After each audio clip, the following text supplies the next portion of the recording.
The United States is reportedly weighing a controversial plan to use seized Iranian assets to support its Gulf allies in rebuilding and repairing damage that is linked to the ongoing conflict involving Iran. According to the reports, U.S. Treasury Secretary Scott Bessent has directed officials to prepare a detailed assessment of the financial losses suffered by the Gulf countries and U.S. partners since the escalation of hostilities in the Middle East. The idea under consideration would involve redirecting Iranian state assets, potentially including frozen overseas bank funds and other restricted holdings, to finance reconstruction efforts and possibly compensate allies for the past damages.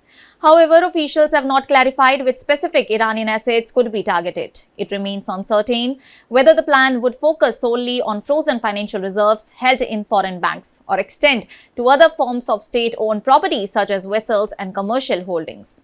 The Treasury Department is also reportedly examining whether assets frozen outside the United States could be incorporated into any compensation mechanism. The proposal comes amid continued volatility in the region where military exchanges between Iran and US aligned forces have persisted despite ongoing diplomatic efforts. And according to the US Central Command, Iranian forces recently launched ballistic missiles towards Bahrain and Kuwait with multiple projectiles intercepted before the impact. No casualties were reported, though some material damage occurred, and in response, US forces carried out strikes on Iranian military installations, including sites on Kashmir Island near the Strait of Hormuz, which Washington described as necessary defensive action following drone and missile threats to the maritime traffic in the region.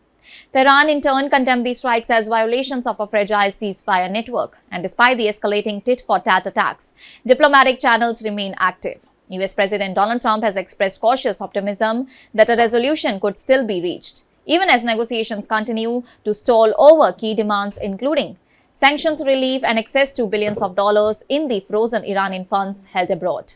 Iran has consistently argued that the unfreezing of all these assets is central to any broader settlement with Washington, while the US side has been exploring additional conditions tied to the regional security and compensation for allied states.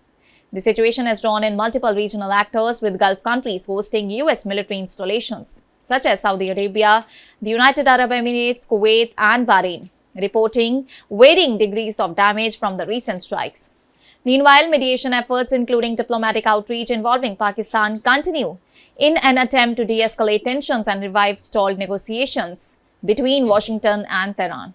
And at the same time, broader regional instability persists beyond the Gulf, with reports of additional military incidents involving Israel and Hezbollah-linked targets in Lebanon, further complicating efforts to stabilize the wider Middle East conflict environment. And as both the sides continue military posturing while keeping diplomatic channels open, the proposed use of Iranian assets remains a highly sensitive and potentially escalatory element in an already fragile geopolitical situation. That's all for now. Stay tuned to the Savera for more updates. Do like, comment, and subscribe to the channel.